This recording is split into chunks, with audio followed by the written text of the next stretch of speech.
Good morning बच्चों। कल की वीडियो में हमने न्यू चैप्टर स्टार्ट किया था चेंज अराउंड अस। उसमें हमने एक्टिविटी 6.1 कंप्लीट करी थी। आज आगे पढ़ते हैं। Could there be other ways to bring a change. और भी तरीके हैं क्या किसी चेंज को लाने के लिए, किसी बदलाव को लाने के लिए। We all have seen the tools which are use to dig the soil. तो वो सब टूल्स आप लोगों ने देखे होंगे जो मिट्टी खोदने के लिए यूज़ किए जाते हैं। Have you ever seen how the iron blade in these tools is fixed into the wooden handle? तो आप ये देखिए फिगर 6.6 को।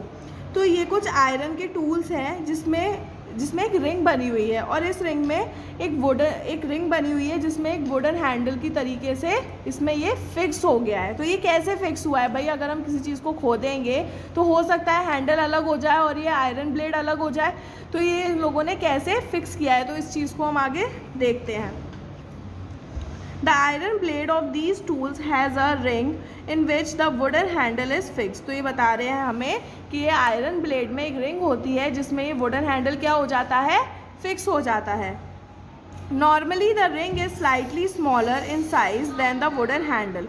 नॉर्मली क्या होता है, इस जो रिंग का साइज़ होता है, ये आप देख रहे हैं ये रिंग, इस रिंग का जो साइज़ होता है वो स्मॉल होता है वुडन हैंडल से। अब भाई आप सोच रहे होंगे जो ये रिंग है इसका साइज़ छोटा है तो इसमें वुडन हैंडल कैसे फिक्स हो पाएगा। तो उसी चीज़ को हम समझेंगे कैसे हमने इस रिंग को चेंज किया और इसमें वुडन हैंडल को फिक्स किया। To fix the handle the ring is heated and it becomes slightly larger in size expands. मतलब ये बोल रहे हैं कि इस रिंग में इस वुडन हैंडल को फिक्स करने के लिए इस रिंग को स्लाइटली हमें क्या करना है, हीट करना है। क्या करना है, इसे जलाना है, हीट करना है। उससे क्या होगा बच्चों, इसका जो रिंग है वो क्या होगी, लार्जर हो जाएगी, एक्सपांड हो जाएगी, मतलब लार्जर हो जाएगी साइज़ में, जिससे क्या होगा ये जो वुडन हैंडल है इसमें अच्छी तरीके से फिक्स हो जाएगा। Now the handle easily fits into the ring. फिर क्या होगा, ये जो हैंडल है इस रिंग में अच्छी तरीके से फिक्स हो जाएगा जिससे अब ये निकलेगा नहीं। Now the handle is easily fix into the ring. When the ring cools down it contracts and fix tightly on to the handle. तो अब आप सोच रहे होंगे कि हो सकता है अब ये फिर से ये वुडन हैंडल निकल जाए। नहीं, जब ये इसके साथ जब ये हीट हो जाएगी तब ये क्या हो जाएगी, एक्सपांड हो जाएगी, इसका साइज़ बढ़ जाएगा। जब इसका साइज़ बढ़ जाएगा तब हम इस वुडन हैंडल को इसमें फ़िक्स कर देंगे। लेकिन गरम में ही तो हम इसको फिक्स करेंगे, इस लोहे के साथ हम लकड़ी को गरम में फिक्स करेंगे। लेकिन जब ये ठंडा हो जाएगा उसके बाद क्या होगा, ये दोनों आपस में कॉन्ट्रैक्ट कर लेंगे और क्या होगा, इन दोनों में एक जुड़ाव हो जाएगा जिसके बाद ये हैंडल इस रिंग से नहीं हटेगा। तो आपने देखा कैसे हमने इनमें चेंज किया और कैसे वुडन हैंडल एक छोटी रिंग में फिक्स हो गया। Such a change is also used for fixing the metal rim on a wooden wheel of a cart as shown in figure 6.7। तो ये आपको एक फिगर 6.7 दे रखा है। इसमें आपसे बोल रहे हैं कि जो ये मेटल रिम है, जो आप कार्ट देखते हैं, बुलक कार्ट वगैरह, उसमें जो ये उसके जो पहिए होते हैं, देखिए ये मेटल रिम है, ये कैसे इस वुडन में क्या हो जाती है, फिक्स हो जाती है। कैसे आखिर ये फिक्स होती है वुडन व्हील में। Again the metal rim is made slightly smaller than the wooden wheel. तो अगर आप देख पा रहे हैं तो ये जो मेटल रिम है ये वुडन व्हील से थोड़ी सी क्या है, स्मॉलर है साइज में। On heating the rim expands and fits on to the wheel.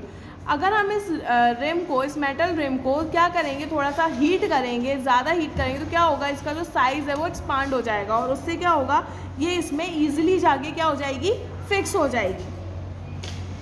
Cold water is then poured over the rim. अब आप क्या करिए, जब आप इसको हीट कर देंगे तो उसके बाद आप जो ठंडा पानी होता है उसको इस पर डाल दीजिए। Which contracts and fits tightly into the wheel. फिर क्या होगा, जब जैसे कि ये देखिए ये ऐसी थी, इसको मैंने हीट करके इसमें फ़िक्स कर दिया, लेकिन ये अभी भी क्या है, गर्म है। इसको फिक्स करने के बाद भी अब मैंने इसको ठंडा करने के लिए इस पर कोल्ड वाटर डाल दिया। जैसे ही मैंने कोल्ड वाटर डाला इसके बीच में कॉन्ट्रैक्ट हो गया, जिससे क्या हुआ, ये दोनों आपस में फिक्स हो गए। ठीक है। Which contracts and fits is tightly on to the wheel. When we heat water in a pan, आपने देखा होगा जब भी हम एक पैन में पानी को गर्म करते हैं, it begins to boil after some time, थोड़ी देर बाद पानी क्या होने लगता है, बॉयल होने लगता है, गर्म होने लगता है। If we continue to heat further, और अगर हम फिर भी उसको हीट करते जाएं, the quantity of water in the pan begins to decrease. तो पिछले चैप्टर में हमने पढ़ा था कैसे पानी वेपर में कन्वर्ट हो जाता है, तो फिर क्या होगा, पानी क्या होगा, कम होते जाने लगेगा। The water changes into the its vapour, अब क्या होगा, जो पानी है वो किस में, भाप में बन जाएगा, वेपर में बन जाएगा। इन एक्टिविटी 7 आपको एक एक्टिविटी दे रखी है, chapter 5, you have observe that water vapor gets changed into the liquid water when it is cooled। तो हाँ जी, हमने चैप्टर 5 में, ये एक्टिविटी की बात नहीं हो रही है यहाँ पे, पिछले चैप्टर की बात हो रही है। चैप्टर 5 में जो हमने एक्टिविटी पढ़ी थी, तो उसमें हमने बहुत अच्छे से देखा था कि कैसे हम पानी को वाटर वेपर में चेंज कर लेते हैं और वाटर वेपर को हम लिक्विड में चेंज कर लेते हैं जब वो कूल हो जाता है ना।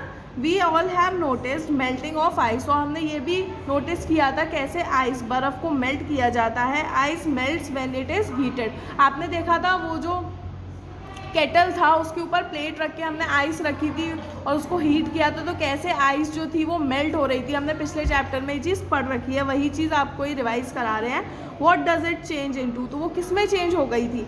Is it possible to change its water back to the ice, तो क्या ये पॉसिबल है कि उस वाटर को आप दोबारा आइस में कन्वर्ट कर लेंगे। Let us observe some more changes, अब हम कुछ और चेंजेस को ऑब्जर्व करते हैं, ठीक है। यहाँ पे आपकी एक्टिविटी 7 दे रखी है। आज की वीडियो में हमने ये पढ़ा है कैसे हम इन चीज़ों में चेंज लाते हैं। कल की वीडियो में हम एक्टिविटी 7 पढ़ेंगे और इस चैप्टर को भी कंप्लीट कर देंगे। कल मिलते हैं न्यू वीडियो के साथ, तब तक के लिए बाय बाय बच्चों।